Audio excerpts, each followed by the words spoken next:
Last year, I spent 6 months participating in what I was told was a psychological experiment.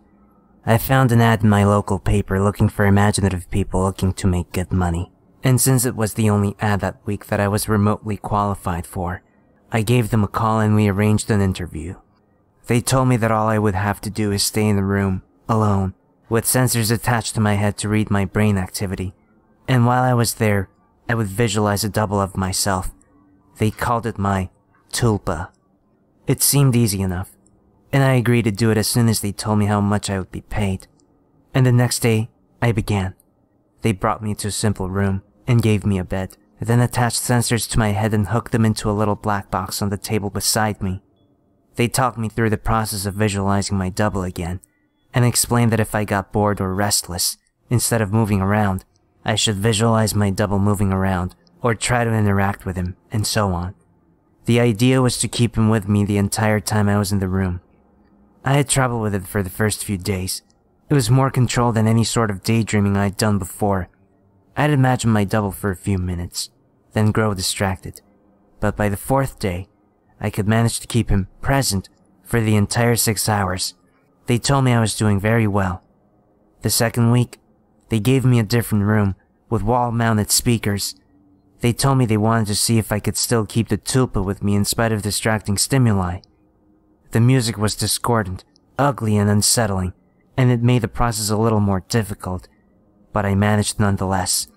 The next week, they played even more unsettling music, punctuated with shrieks, feedback loops, what sounded like an old-school modern dialing up, and guttural voices speaking some foreign language. I just laughed it off. I was a pro by then. After about a month, I started to get bored.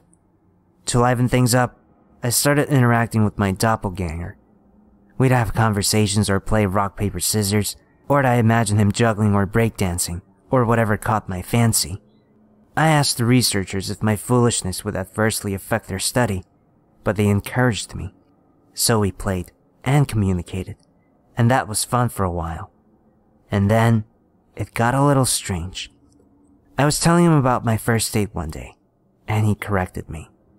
I said my date was wearing a yellow top, and he told me it was a green one. I thought about it for a second, and realized he was right. It creeped me out, and after my shift that day, I talked to the researchers about it. "You're using the thought form to access your subconscious," they explained. "You knew on some level that you were wrong, and you subconsciously corrected yourself." What had been creepy was suddenly cool. I was talking to my subconscious. It took some practice, but I found that I could question my tuple and access all sorts of memories. I could make a quote whole pages of books I'd read once, years before, or things I was taught and immediately forgot in high school. It was awesome. That was around the time I started calling up my double outside of the research center. Not often at first, but I was so used to imagining him by now that it almost seemed odd to not see him. So whenever I was bored, I'd visualize my double. Eventually, I started doing it almost all the time. It was amusing to take him along like an invisible friend. I imagined him when I was hanging out with friends or visiting my mom. I even brought him along on a date once. I didn't need to speak aloud to him, so I was able to carry out the conversations with him, and no one was the wiser. I know that sounds strange, but it was fun. Not only was he a walking repository of everything I knew and everything I had forgotten, he also seemed more in touch with me than I did at times. He had an uncanny grasp of the minutiae of body language that I didn't even realize I was picking up on. For example, I thought the date I brought him along on was going badly, but he pointed out how she was laughing a little too hard at my jokes and leaning towards me as I spoke, and a bunch of other subtle clues I was unconsciously picking up on. I listened, and let's just say that that date went very well. By the time I'd been at the research center for 4 months, he was with me constantly. The researchers approached me one day after my shift and asked me if I stopped visualizing him. I denied it, and they seemed pleased. I silently asked my double if he knew what prompted that, but he just shrugged it off. So did I. I withdrew a little from the world at that point. I was having trouble relating to people. It seemed to me that they were so confused and unsure of themselves, while I had a manifestation of myself to confer with. It made socializing awkward. Nobody else seemed aware of the reasons behind their actions, why some things made them mad and others made them laugh. They didn't know what moved them, but I did, or at least I could ask myself and get an answer. A friend confronted me one evening. He pounded at the door until I answered it, and came in fuming and swearing up a storm. "You haven't answered when I called you in fucking weeks, you dick!" he yelled. "What's your fucking problem?" I was about to apologize to him, and probably would have offered to hit the bars with him that night, but my Tulpa grew suddenly furious. "Hit him," it said, and before I knew what I was doing, I had. I heard his nose break. He fell to the floor and came up swinging, and we beat each other up and down my apartment. I was more furious than I have ever been, and I was not merciful. I knocked him to the ground and gave him 2 savage kicks to the ribs, and that was when he fled, hunched over and sobbing.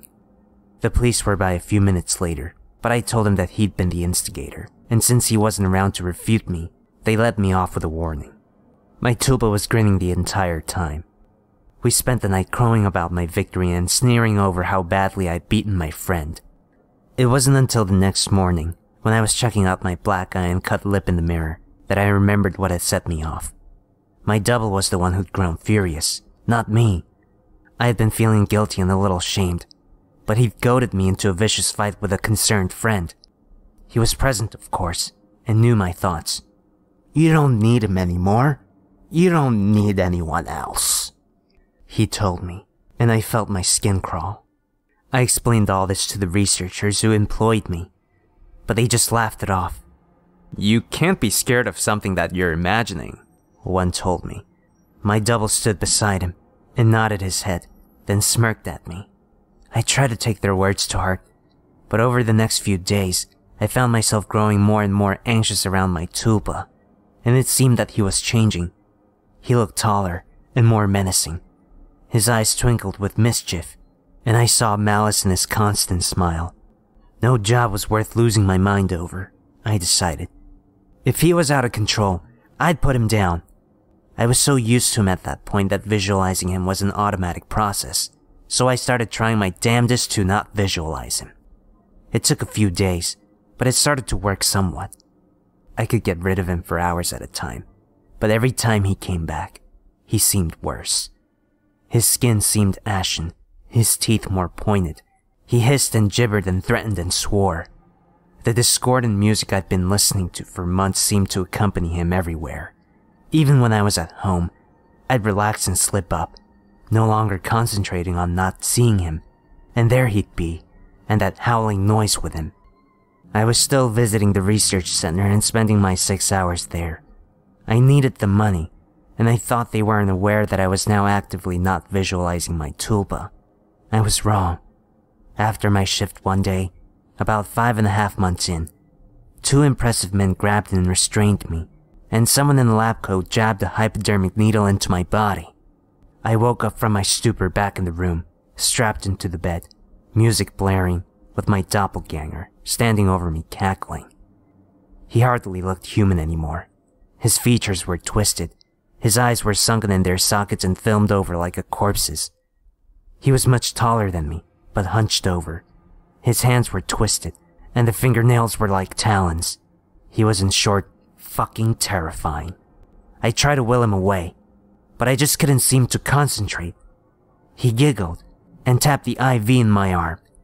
I thrashed in my restraints as best I could, but could hardly move at all. "They're pumping you full of the good shit, I think.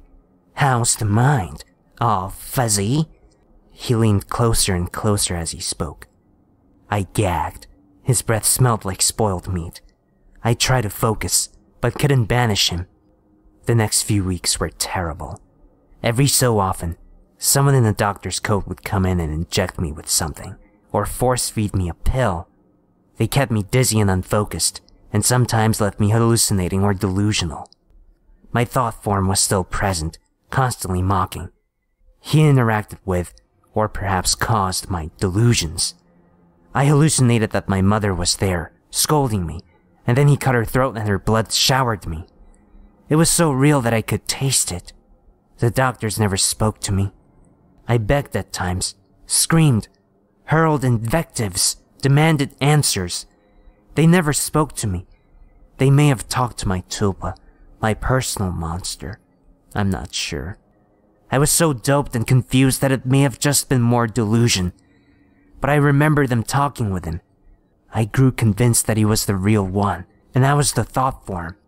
He encouraged that line of thought at times, mocked me at others. Another thing that I pray was a delusion. He could touch me. More than that, he could hurt me. He'd poke and prod at me if he felt I wasn't paying enough attention to him. Once he grabbed my testicles and squeezed until I told him I loved him. Another time, he slashed my forearm with one of his talons. I still have a scar. Most days, I can convince myself that I injured myself and just hallucinated that he was responsible. Most days. Then one day, while he was telling me a story about how he was going to gut everyone I loved, starting with my sister, he paused. A querulous look crossed his face and reached out and touched my head, like my mother used to when I was feverish. He stayed still for a long moment and then smiled. "All thoughts are creative," he told me. Then he walked out the door. 3 hours later, I was given an injection and passed out. I awoke unrestrained. Shaking, I made my way to the door and found it unlocked. I walked out into the empty hallway, and then ran. I stumbled more than once, but I made it down the stairs and out into the lot behind the building. There, I collapsed, weeping like a child. I knew I had to keep moving, but I couldn't manage it. I got home eventually. I don't remember how. I locked the door and shoved the dresser against it, took a long shower, and slept for a day and a half. Nobody came for me in the night, and nobody came the next day, or the one after that. It was over. I'd spent a week locked in that room, but it had felt like a century. I'd withdrawn so much from my life beforehand that nobody had even known I was missing. The police didn't find anything. The research center was empty when they searched it. The paper trail fell apart. The names I'd given them were aliases. Even the money I'd received was apparently untraceable. I recovered as much as one can.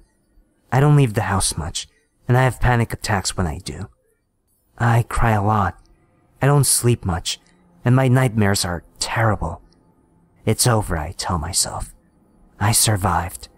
I used the concentration those bastards taught me to convince myself. It works sometimes. Not today, though.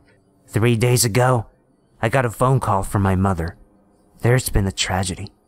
My sister's the latest victim in a spree of killings, the police say. The perpetrator mugs his victims, then guts them. The funeral was this afternoon. It was as lovely a service as funeral can be, I suppose. I was a little distracted, though.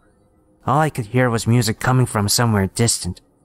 Discordant, unsettling stuff that sounds like feedback and shrieking, and a modem dialing up. I hear it still, a little louder now.